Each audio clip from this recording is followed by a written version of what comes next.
बहुजन हिताय बहुजन सुखाय।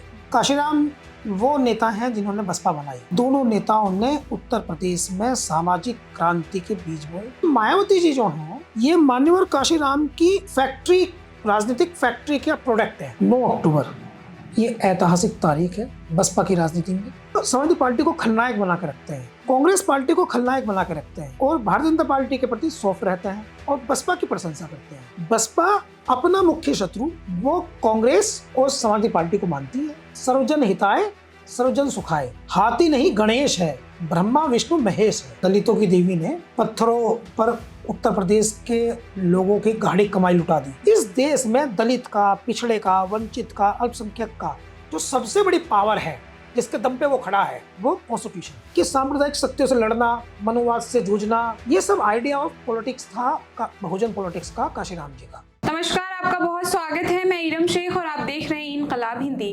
आज एक्सप्लेनर के इस एपिसोड में हम कल लखनऊ में हुए मायावती की रैली पर बात करेंगे। जिस तरीके से उनकी रैली ने अब जो यूपी की सियासत में एक नया मोड़ ले लिया है, इसी से जुड़े आज इस मुद्दे पे खास बातचीत के लिए हमारे साथ इनकलाब हिंदी के मैनेजिंग एडिटर आस मोहम्मद कैफ मौजूद हैं। सर, आपका बहुत स्वागत है।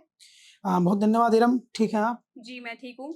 सर, मेरा पहला सवाल, 9 साल बाद बसपा सुप्रीमो मायावती ने एक रैली में शिरकत की है। इससे पहले उन्होंने 9 साल पहले किसी सार्वजनिक रैली में शिरकत की थी और बताया जा रहा है कि जिस संख्या में लोग वहां पहुंचे थे, पिछले सारे रिकॉर्ड तोड़ दिए। इतने लंबे समय से, तकरीबन 13 साल से सत्ता में से बाहर रहने के बाद भी मायावती से जिस तरीके से उनका जन आक्रोश मिला है, तो ये सियासी मायने क्या है इसके? देखिए इरम, पहली बात तो मैं आपको ये बता दूं कि बसपा के लोग कह रहे हैं कि ये कोई रैली नहीं थी और दूसरी बात ये है कि ये श्रद्धांजलि सभा थी और जिनकी ये श्रद्धांजलि सभा थी वो भारत की राजनीति में बहुजन नायक है, सामाजिक समरसता के, सामाजिक बराबरी के, गरीबों में, दलितों में, पिछड़ों में, वंचितों में राजनीतिक फायर भरने वाले नेता हैं। और देश में जब भी ये लिखा जाएगा कि देश के आप 10 जेन्युइन लीडर के नाम लिखिए। जेन्युइन लीडर का मतलब ये होता है कि उन्हें विरासत में कुछ नहीं मिला और जो कुछ भी उन्होंने बनाया वो अपने विजन से बनाया। तो देश में जब 10 सबसे अच्छे, टॉप 10 सबसे अच्छे जेन्युइन लीडर का नाम लिखा जाएगा तो उनमें से एक नाम वो काशीराम का रहेगा और राजनीति में उन्हें सम्मानपूर्वक मान्यवर काशीराम कहा जाता है। काशीराम वो नेता हैं जिन्होंने बसपा बनाई और ये भी इस देश की, इस उत्तर प्रदेश की ऐतिहासिक पृष्ठभूमि है और ये ईश्वर की व्यवस्था है कि उत्तर प्रदेश की राजनीति में 2 नेता सबसे ताकतवर हुए हैं। मुख्यमंत्री कोई बन जाता था, कांग्रेस मुख्यमंत्री किसी को बना सकती थी। बहुत सारे मुख्यमंत्री ऐसे होंगे कि आपको उनका नाम नहीं पता होगा। बहुत सारे, राम नरेश यादव कभी मुख्यमंत्री थे उत्तर प्रदेश के, आप जानते ही नहीं होंगे। राम प्रकाश गुप्त कभी मुख्यमंत्री थे, आप जानते ही नहीं होंगे।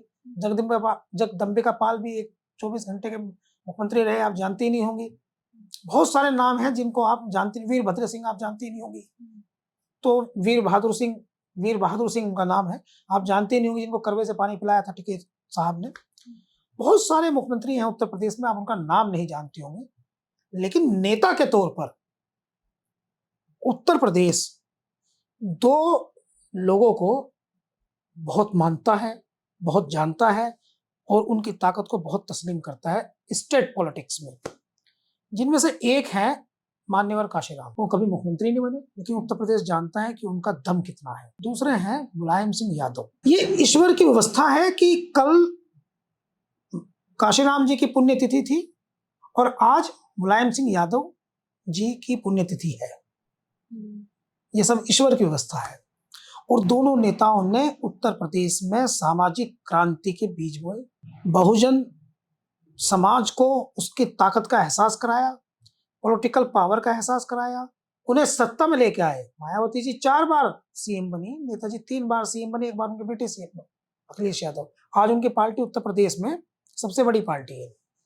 तो ये जो आप मुझे बता रही हैं वो ये है कि मान्यवर काशीराम, जिनको राजनीति में मान्यवर कहते हैं, देश में और किसी दूसरे नेता को मान्यवर नहीं कहते। इनके नाम से पहले भाषा शैली में मान्यवर कहते हैं, मुलायम सिंह यादव जी के नाम से पहले नेताजी लगाते हैं। ये उत्तर प्रदेश की सियासत है। उत्तर प्रदेश की सियासत में पूछो किसी से नेताजी कौन है तो सब कहेंगे मुलायम सिंह यादव जी। और उत्तर प्रदेश की सियासत में किसी से पूछ लो आप कि मान्यवर कौन है तो सब कहेंगे मान्यवर काशीराम। और ये जो मायावती जी जो हैं, ये मान्यवर काशीराम की फैक्ट्री, राजनीतिक फैक्ट्री का प्रोडक्ट है। ये आईएएस बनना चाहती थी। मान्यवर काशीराम जो है वो ऐसा नेता खोज रहे थे जिसको वो दलित राजनीति का चेहरा बना सके। ये पढ़ती थी, इनको कन्विंस किया मान्यवर काशीराम ने, कई मीटिंग करने के बाद इन्हें कन्विंस किया। इन्होंने बताया कि मैं आईएएस बनना चाहती हूँ, डीएम बनकर के समाज की सेवा करूंगी। मान्यवर काशीराम ने इनको कन्विंस किया कि तुम वो क्यों नहीं बनती कि डीएम जो है वो हाथ जोड़ के खड़े हो, सरकार की पावर क्या होती है, ये कन्विंस किया। और फिर आप कह सकते हैं कि वो मायावती जी के मेंटोर, आज की भाषा में आजकल हम मेंटोर की भाषा बहुत यूज होती है, जैसे अगर आपके कोई सीनियर है तो आपके मेंटोर हैं, तो आजकल मेंटोर की भाषा बहुत यूज होती है। तो मेंटोर वो काशीराम जी मायावती जी के मेंटोर बने। कल मान्यवर काशीराम की पुण्यतिथि थी, श्रद्धांजलि सभा, 9 अक्टूबर। ये ऐतिहासिक तारीख है बसपा की राजनीति में। 15 जनवरी मायावती जी का बर्थडे है, वो भी एक महत्वपूर्ण तारीख होती है। उस दिन भी सब लोग एकजुट होते हैं। तो ये एक श्रद्धांजलि सभा थी, कोई राजनीतिक रैली नहीं थी, ना ही तो कल कोई चुनाव संबंधी रैली थी। कह सकते हैं आप कि इस रैली के माध्यम से मायावती जी ने लोगों को ये बताने की कोशिश की, देश को ये बताने की कोशिश की कि भाषा है वो कि अभी मैं जिंदा हूं। वे लोग जो मायावती को ये कह रहे थे कि ये राजनीतिक तौर पर इनका भविष्य जो है वो अब नहीं बचा है, या ये कह रहे कि इनकी पार्टी राजनीतिक मरणासन स्थिति में जा रही है क्योंकि उनका एक ही विधायक जीता, सांसद एक भी नहीं है। तो मायावती जी ने इस रैली, श्रद्धांजलि सभा के बहाने इस रैली को करके और इतनी बड़ी संख्या में लोगों को बुला करके यह दिखा दिया कि अभी मैं जिंदा हूं। यानी पॉलिटिकली मेरी पार्टी को डेड समझने वाले ये याद रखें कि मेरा समाज जागरूक है और अभी मैं और मेरी राजनीतिक पार्टी जिंदा है। जी सर, अगला सवाल, मायावती ने अपने भाषण में बीजेपी के प्रति जो है बहुत ही सॉफ्ट नजर आई, वहीं कांग्रेस और सपा के प्रति उनका जो रवैया था वो थोड़ा तीखा था, और खासकर जो समाजवादी पार्टी है उनके मेन राइवल के रूप में वो उनके भाषण में दिखे। तो क्या ये बसपा और मायावती की कोई पॉलिटिकल स्ट्रैटेजी है कि सपा को मेन टारगेट के रूप में देखा जाए? देखिए, ये मैं इसको ना 2-3 तरीकों से, क्योंकि उत्तर प्रदेश में कल से सिर्फ यही बात हो रही है। पिछले कुछ समय से हम देख रहे हैं कि टीवी पर जो बहुजन समाज पार्टी के प्रवक्ता या बहुजन समाज पार्टी के पक्ष रखने वाले कथित राजनीतिक विश्लेषक और खुद को निष्पक्ष पत्रकार कहने वाले कुछ ऐसे पत्रकार जो बहुजन समाज पार्टी की तरफ झुकाव रखते हैं, वो पिछले कुछ समय से लगातार इस तरह की बात कह रहे हैं कि वो समाजवादी पार्टी को खलनायक बना के रखते हैं, कांग्रेस पार्टी को खलनायक बना के रखते हैं और भारतीय जनता पार्टी के प्रति सॉफ्ट रहते हैं और बसपा की प्रशंसा करते हैं। मैं इरम आपको एक ऐसी बात बताऊंगा, एक्चुअली एक अच्छे जर्नलिस्ट को, एक अच्छे इन्वेस्टिगेटिव जर्नलिस्ट को डिकोडिंग आनी चाहिए। वो डिकोड कर ले चीजों को तो उसकी योग्यता को योग्यता कहा जा सकता है। नहीं तो आप किताब में लिखी हुई चीजें पढ़ रहे हैं, नहीं तो आप टेलीप्रॉम्प्टर पर लिखा हुआ पढ़ रहे हैं। तो जिन पिछले कुछ समय से हम देख रहे हैं कि वे जर्नलिस्ट या वे राजनीतिक विश्लेषक जो मायावती की प्रशंसा करते हैं और बसपा को बहुत मजबूत बताते हैं, आप उनसे 4 मिनट बात कीजिएगा तो वो 4 के 4 मिनट में उनके अंदर समाजवादी पार्टी और कांग्रेस पार्टी के प्रति बहुत अधिक जहर है। उनको वो बहुत बुरा भला समझते हैं, कहते हैं उनके मन दुर्भावनाग्रस्त है। कांग्रेस पार्टी से और समाजवादी पार्टी से वो दुर्भावनाग्रस्त है और भारतीय जनता पार्टी की तरफ वे नरम है। मैं मायावती जी की बात नहीं कर रहा, अभी मैंने रैली पे नहीं आया मैं, ये हम पिछले 2 महीने से देख रहे हैं। हम ये तब से देख रहे हैं जब से ये चर्चा में है कि मायावती जो है वो 9 अक्टूबर को कोई रैली करने जा रही है, तो वो पता चलता है मिजाज का, वो पैटर्न आपको समझ में आता है कि पैटर्न क्या है। पैटर्न ये है कि मायावती जी ने कल जब ये कहा कि बस समाजवादी पार्टी और कांग्रेस को, जैसे आप बता रही हैं, तो पैटर्न 2 महीने से है। तो पैटर्न ये है कि कांग्रेस और समाजवादी पार्टी जो है उसको डिसलाइक करने वाले लोग और बीजेपी और बसपा को लाइक करने वाले लोग सेम है। ये मैथमेटिक्स है। A प्लस बी बराबर है B प्लस A, ये मैथमेटिक्स है। A प्लस B is equal to B plus A, तो ये मैथमेटिक्स है। और ये बात पता चलती है इस बात से कि ये क्या थॉट प्रोसेस है। तो थॉट प्रोसेस ये है कि बसपा अपना मुख्य शत्रु वो कांग्रेस और समाजवादी पार्टी को मानती है, जबकि दावा इतर ये करती है कि वो सांप्रदायिक ताकतों के खिलाफ लड़ रही है। मान्यवर काशीराम ने जब पार्टी बनाई तो जो उनके थ्योरी थॉट प्रोसेस था वो ये था कि बहुजन, एक नारा भी चलता था, हालांकि बसपा ने बाद में कहा कि हमने जो है इसको बदल दिया। एक नारा था कि तिलक तराजू और तलवार इनके मारो जो थे चार, हालांकि अशिष्ट नारा है, अशिष्ट है और अभद्र भी है, लेकिन चलता था ये। बसपा ने कहा, अब बसपा ने कहा हमने तो कभी दिया ही नहीं, हालांकि बसपा की रैलियों में बहुत बोला जाता था।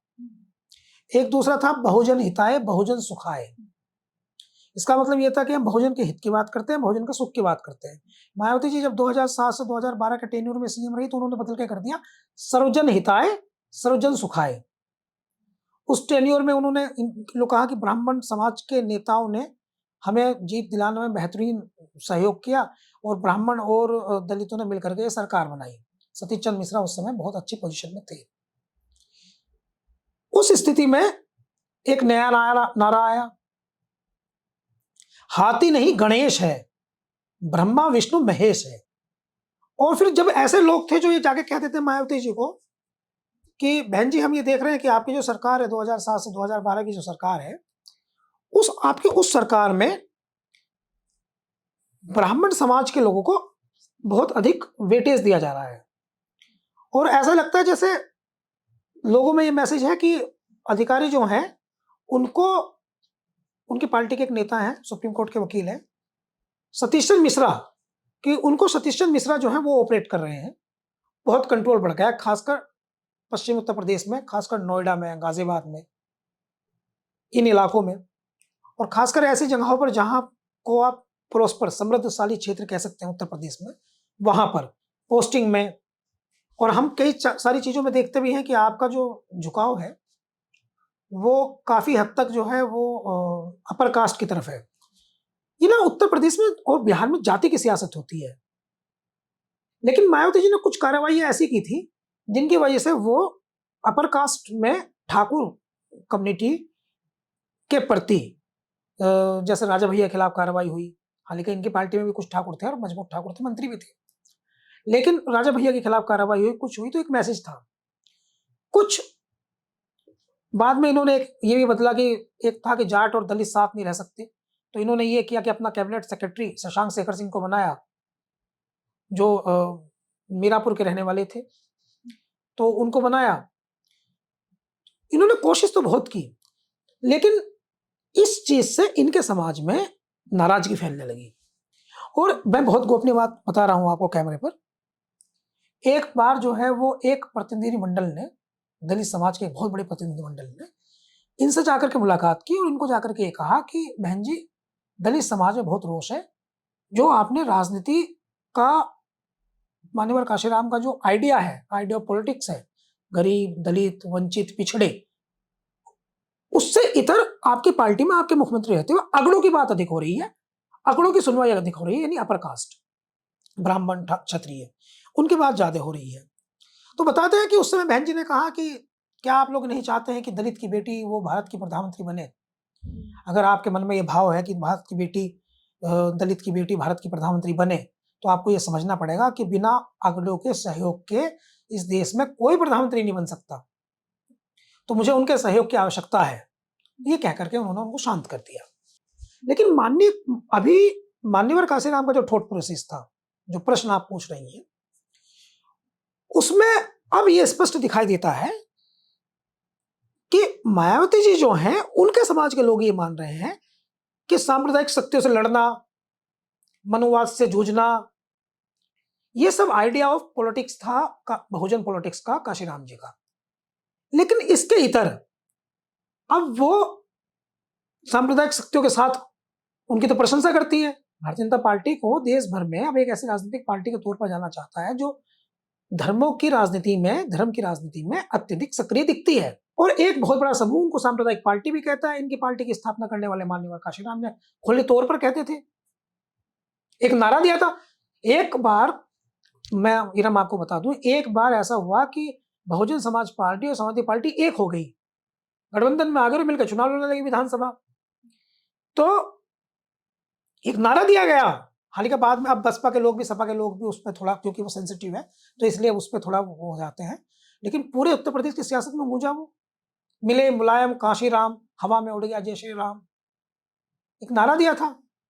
तो अभी तो पॉलिटिक्स और है, तब की पॉलिटिक्स और थी, लेकिन काशीराम की पूरी जिंदगी सांप्रदायिक शक्तियों से लड़ने में गुजर गई। और काशीराम जी की शिष्या यानी मायावती जी आज मंच पर खड़े होकर के ये कह रही हैं, यानी भाजपा की तो प्रशंसा कर रही हैं, लेकिन आलोचना कर रही हैं जो सांप्रदायिक शक्ति से लड़ रही हैं दूसरी राजनीतिक पार्टियां, कांग्रेस और समाजवादी पार्टी।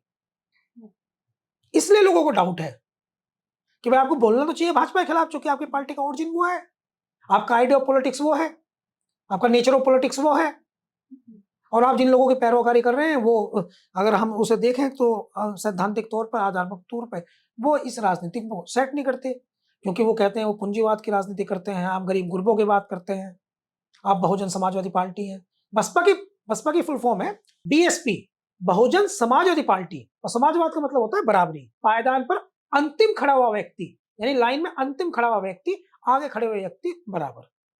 तो आप बहुजन समाजवादी पार्टी की बात करते हैं, आपका आइडिया ऑफ नेचर ही है, लेकिन इसके बावजूद आप जिस राजनीतिक पार्टी की प्रशंसा कर रहे हैं वो आपका वोटर उसे पसंद नहीं करता।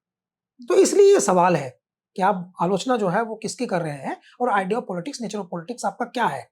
जी सर, मायावती ने अपने भाषण में वर्तमान की योगी सरकार की काफी तारीफ की। उन्होंने कहा जिस तरीके से जो लखनऊ के जितने भी इम्पोर्टेंट प्लेसेस और मॉन्यूमेंट्स हैं उनसे जो टिकट्स के पैसे आते, किस तरीके से योगी सरकार उन पैसों को उसी की मेंटेनेंस और देखरेख के लिए यूज करती है। साथ ही उन्होंने सपा पर सीधा हमला बोला कि पिछली जो सरकार थी वो इन पैसों को जो है वो अपने जेब में रख लेती थी। तो इस पर, उनके इस बयान पर आप क्या प्रतिक्रिया? कौन से टिकट के पैसे? वो मॉन्यूमेंट विजिट करने जो लोग आते हैं उन टिकट के पैसे। अच्छा कि आपने मुझे कंफ्यूजन दूर कर दिया। भाई बसपा पे ये भी तो आरोप लगता है ना कि ये टिकट बेचते हैं, विधानसभा के टिकट बेचते हैं, लोकसभा के टिकट बेचते हैं, तो ये आरोप लगाते हैं इनके विपक्ष के लोग। तो मुझे लगा आप उन्हीं टिकट के पैसे की बात कर रही हैं। नहीं, ये तो खैर मैं व्यंग्यात्मक भाषा में कह रहा हूँ, लेकिन सवाल आपका सही है। ये जो अंबेडकर स्मारक बना है, ये मायावती जी के कार्यकाल में, ये एक इसके लिए उनको, मायावती जी को मैं अलग विचारधारा के साथ ये बात कह रहा हूँ। सबसे ज्यादा आलोचना उनकी हुई थी मायावती जी की बनाने के लिए, कह रहे कि वो दलितों की देवी ने पत्थरों पर उत्तर प्रदेश के लोगों की गाढ़ी कमाई लुटा दी, ये आलोचना हुई थी। मैं पहले तो आपको ये बता दूं, एज ए जर्नलिस्ट मैं मायावती के उन अंबेडकर पार्क को बनाने, नोएडा में हजारों करोड़ रुपए उसमें खर्च करने, लखनऊ में खर्च करने का पूरी तरह से समर्थन करता हूं।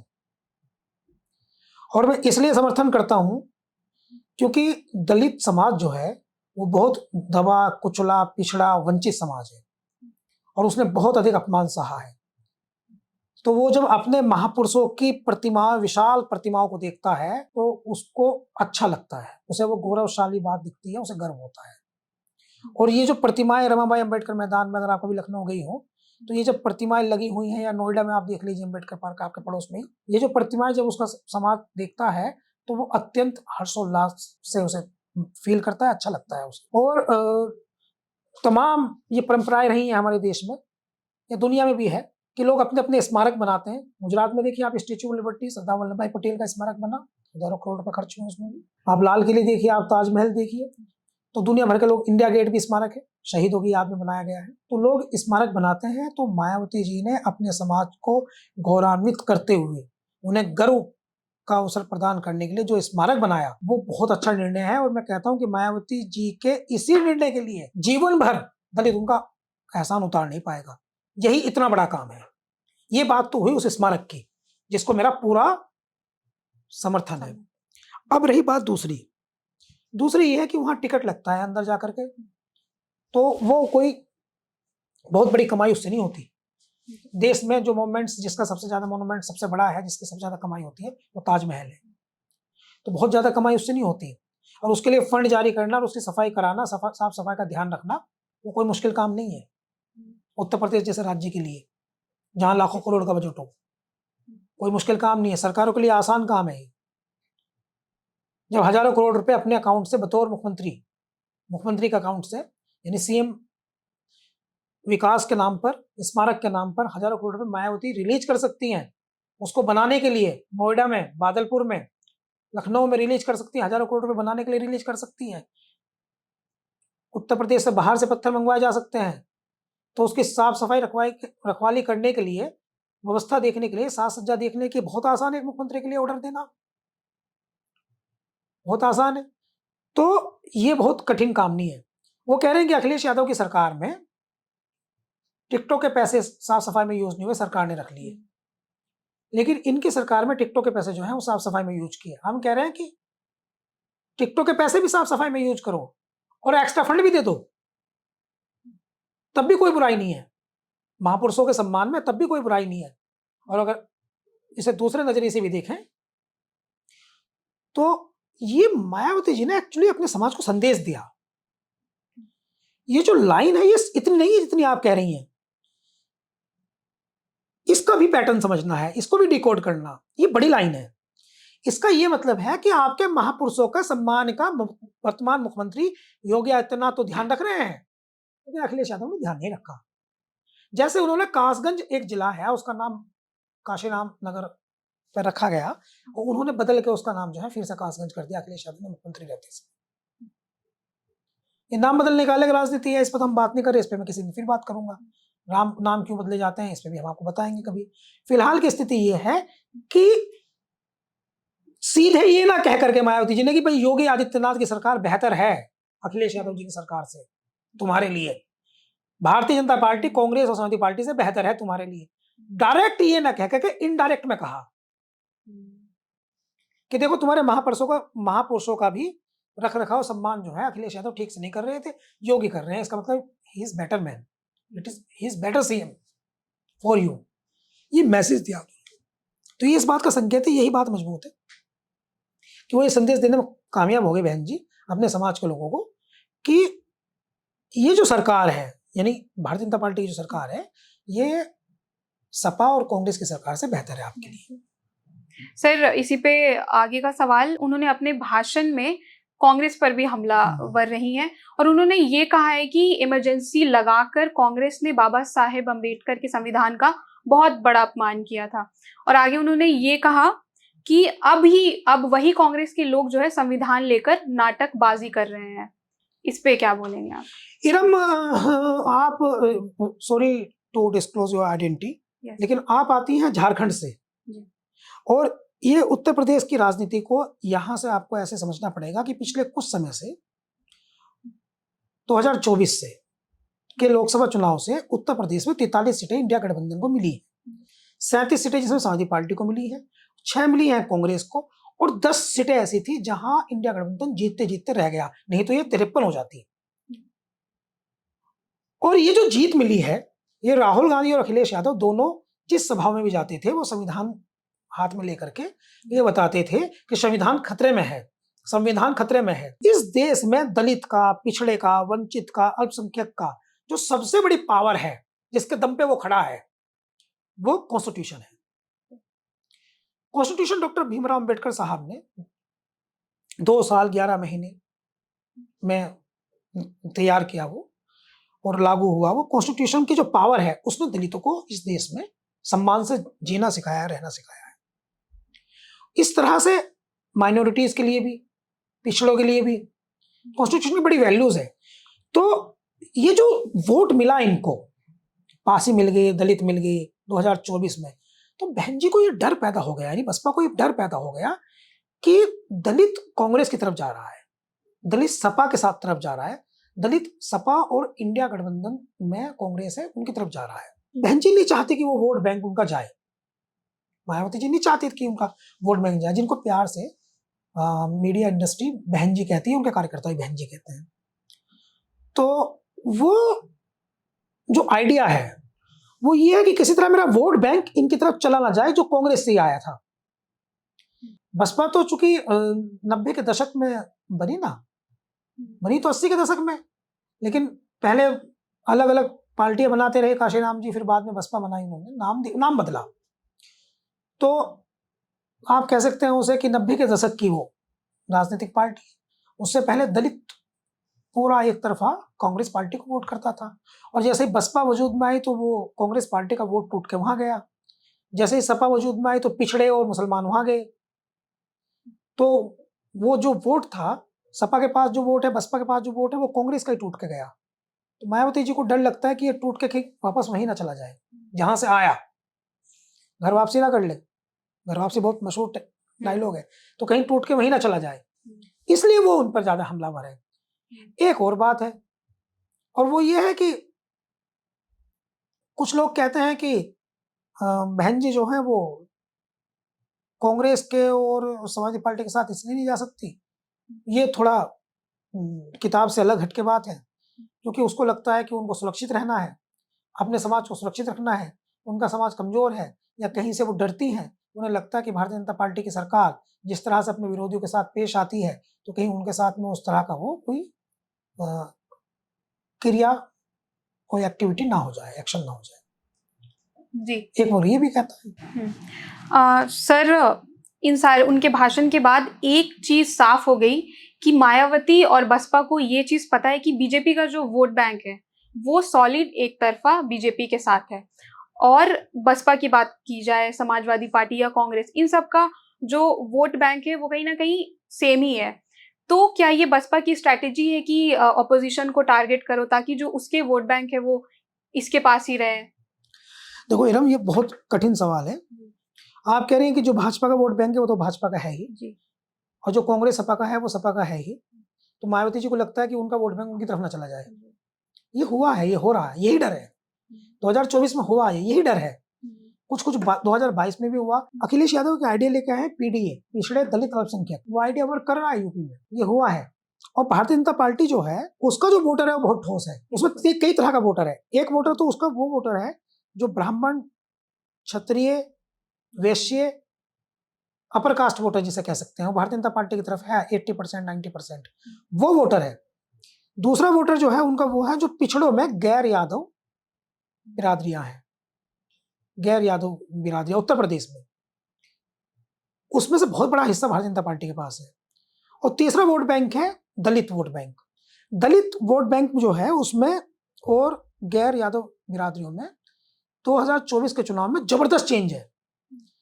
जैसे एक उत्तर प्रदेश में एक जाति है कुर्मी, जिनकी अनुप्रिया पटेल जिस जाति की हैं, जो उत्तर प्रदेश से आती हैं और सेंटर में मिनिस्टर है। समाजवादी पार्टी ने 2024 के लोकसभा चुनाव में उनके 9 सांसद बने, 9 सांसद एक जाति के। आप सोचिए, एक कम्युनिटी के, एक कास्ट के 9 एमपी। पास ही बहुत जीते समाजवादी पार्टी के। इंद्रजीत सरोज बहुत बड़े नेता हैं प्रतापगढ़ के, उनके बेटे पुष्पेंद्र सरोज वो सांसद बन गए। प्रिया सरोज, जिनका नाम आप रिंकू सिंह के कारण से जानते हैं, वो सांसद बन गई, अयोध्या के सांसद बन गए। और आर के चौधरी मोहनलालगंज के सांसद बन गए। तो बड़ी संख्या में पिछड़े, बड़ी संख्या में दलित, बहुत सारे नाम है, 37 सांसद है, बहुत सारे नाम है, ये बन गए। तो बहन जी को लगा कि मेरा जो वोट इनका तो मेरे पास आ नहीं रहा, यानी जो कांग्रेस का और समाजवादी पार्टी का वोट है ये तो मेरे पास आ नहीं रहा, इनका तो चला जाना बीजेपी में। जो इनका वोट है 2000 इनके पास 2012 में था, वो 2014 में बीजेपी में चला गया। 2017 में जो इनके पास था वो बीजेपी में चला गया। और मायावती जी का तो जो वोट था, उनका जो वोट है वो 2017 में बहन जी को चला, बीजेपी को चला गया, 2012 में कुछ सपा को चला गया, उनके पास रुका नहीं क्योंकि वो 45-46 सीटों पे रुक गई थी। 2017 में और बहुत खराब स्थिति हो गई, 2022 में तो उनका एक ही विधायक बचा। तो बहन जी को लग रहा है कि मेरा वोट तो सब जगह जा रहा है, मेरे पास किसी का नहीं आ रहा। थ्योरी ये है कि हमारा वोट तो बट रहा है, इसके पास भी चला जाता है, कहीं कहीं भाजपा को वोट दे रहा है, सपा को भी दे रहा है। और जो सबसे ज्यादा खतरा है वो 2024 का चुनाव है, क्योंकि उनका बहुत सारा वोट चला गया, अब उनके पास बचा 8-9% वोट। 9%। अब परसेंटेज आप गिनते रहो ना उनका, भाई उनका परसेंटेज जो है वो 30 तक भी पहुंचा एक बार, और 30 तक गिरते गिरते 9% बचा है, 8-9%। और सीधे तौर पर अगर मैं और डिफाइन करूं तो जाटव जाटव बचा है। दलितों में भी और बहुत सारी जातियां हैं वो उनको वोट नहीं कर रही, हिंदू कोरी नहीं कर रहा, हिंदू वाल्मीकि नहीं कर रहा, है ना, बहुत सारी जातियां ऐसी हैं, हिंदू धोबी नहीं कर रहा। दलितों में और 20 जातियां ऐसी हैं जो इनको वोट नहीं कर रही, तो इनको सिर्फ जाटव वोट कर रहा। उसमें भी एक नया नेता आ गया और वो इनसे भी ज्यादा उसका क्रेज बन गया। उसका क्रेज इसलिए बन गया, वो जनता में जाके कोई कठिनाई होती है वो जाके खड़ा हो जाता है। चंद्रशेखर वो हर सुख दुख में खड़ा है, इनकी पार्टी से ज्यादा वोट उसको मिलने लगी है। इंडिविजुअल जिन विधानसभा में चुनाव हो, बाई इलेक्शन में हमने देखा वो 4-4 गुना 5-5 गुना वोट मिल रही है, वो एक नई समस्या मिल गई। और एक और समस्या है, किसी पार्टी की ताकत का अंदाजा कैसे लगता है एरम, मैं आपको यूपी में बताता हूं, जिसके दरवाजे पर टिकट मांगने वालों की भीड़ सबसे ज्यादा होती है।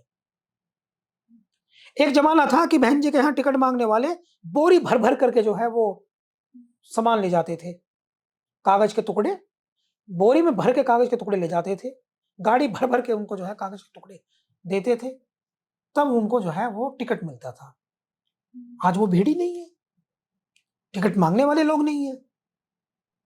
आज टिकट मांगने वालों की भीड़ लगी है भारतीय जनता पार्टी के दरवाजे पर, आज टिकट मांगने वालों की भीड़ लगी है समाजवादी पार्टी के दरवाजे पर, इनके पास जा ही नहीं रहे। तो इनकी जो राजनीतिक दुकान है वो बंद हो गई, ये भी इनको प्रॉब्लम है। एक प्रॉब्लम इनको ये भी है। और जिस आईडी पे ये काम कर रही है, जैसे इन्होंने कल रैली की है, वो अपनी ताकत दिखाई, आ तो गए लोग।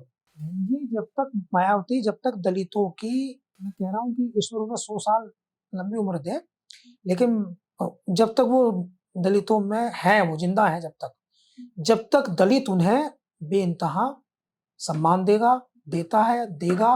वो दलितों की देवी की तरह है। देश में कोई नेता उनसे अधिक प्रभावशाली नहीं है, ये उन्होंने कल भी दिखाया।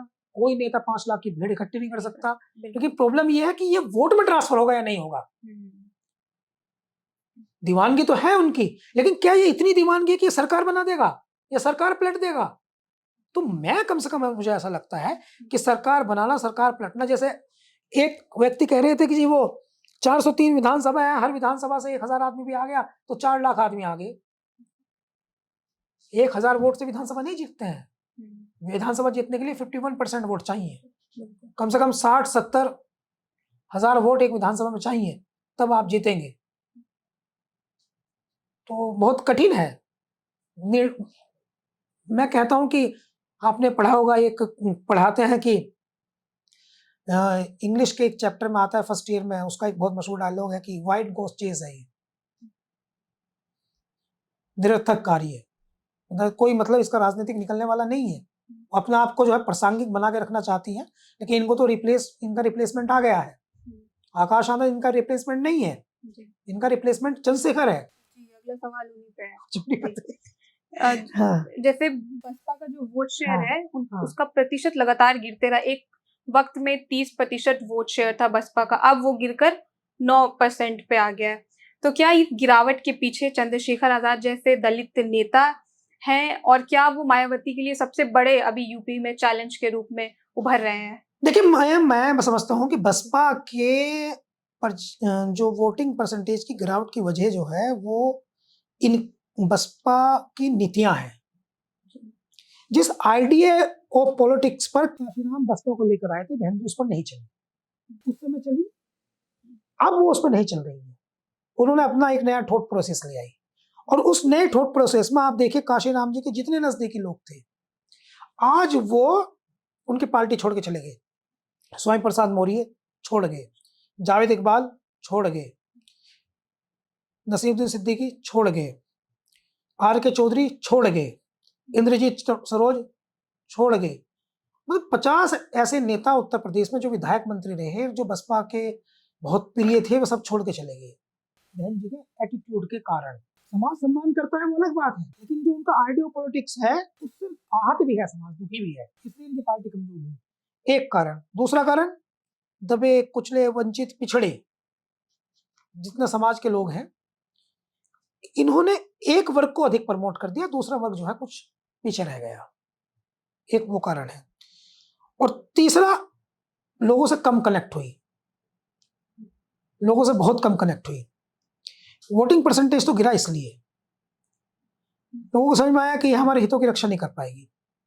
अभी चंद्रशेखर के पास में वोटिंग परसेंटेज तो आया नहीं है, छोटे छोटे चुनाव हुए हैं, उससे तय नहीं कर सकते वोटिंग परसेंटेज। मीरापुर में चुनाव हुआ था, इनकी पार्टी के व्यक्ति को मिले 22,000 वोट, मायावती जी की पार्टी के व्यक्ति को मिले 2,000 वोट। कुंदरकी में चुनाव हुआ, इनकी पार्टी के व्यक्ति को मिले, मायावती जी की पार्टी के व्यक्ति से 2,000 वोट अधिक ज्यादा। तो वोटिंग परसेंटेज अभी तो पूरा चंद्रशेखर की तरफ आया नहीं। लेकिन देखो, मैं आपको लीडरशिप का एक आइडिया बताता हूँ। लीडरशिप का आइडिया यह है राजनीति में, खासकर दलितों में, पिछड़ों में, अल्पसंख्यकों में यह है कि पिता के उस पुत्र को ही नेता एक्सेप्ट किया जाता है जिसमें दम हो। आकाश आनंद जो है, उनके अंदर वो पोटेंशियल नहीं है जो चंद्रशेखर में है। दबे कुचले पिछड़े वंचित समाज के लोग उसे नेता मानते हैं जो उनकी लड़ाई लड़े। और आकाश आनंद जब बोलना शुरू करते हैं, कभी भी उनके चेहरे पर टेप आ जाती है। कल उन्हें राष्ट्रीय उपाध्यक्ष बनाया जरूर, मगर टेप कभी भी लग जाती है। तो दलितों ने अपना एक नया नेता, दलितों ने, पिछड़े वंचितों ने अपना एक नया नेता स्वीकार कर लिया उत्तर प्रदेश में, जो दिख रहा है वो नाम है चंद्रशेखर। ये इनको समझ में आ जाना चाहिए, अभी भी समझ में आ रहा है। लेकिन क्या करें, बहन जी जो है वो जिस आइडियोलॉजी पे उनकी राजनीतिक पार्टी बनी है, उस आइडियोलॉजी के बिल्कुल डिफर वे में भारतीय जनता पार्टी की प्रशंसा कर रही है। अब लोग ये कह रहे हैं कि एक जो पर्दा लगा हुआ था वो पर्दा भी हट गया। आप सोशल मीडिया पे देखिए कैसा बवाल मचा हुआ है। तो आने वाली स्थिति यह है कि अब देखने वाली बात यह है कि 2027 का जो विधानसभा चुनाव होगा, हाल ही का कहते हुए रही है कि मैं अकेले लड़ूंगी, लेकिन परिस्थिति कैसे बदलती है आने वाली, वो देखा जाएगा।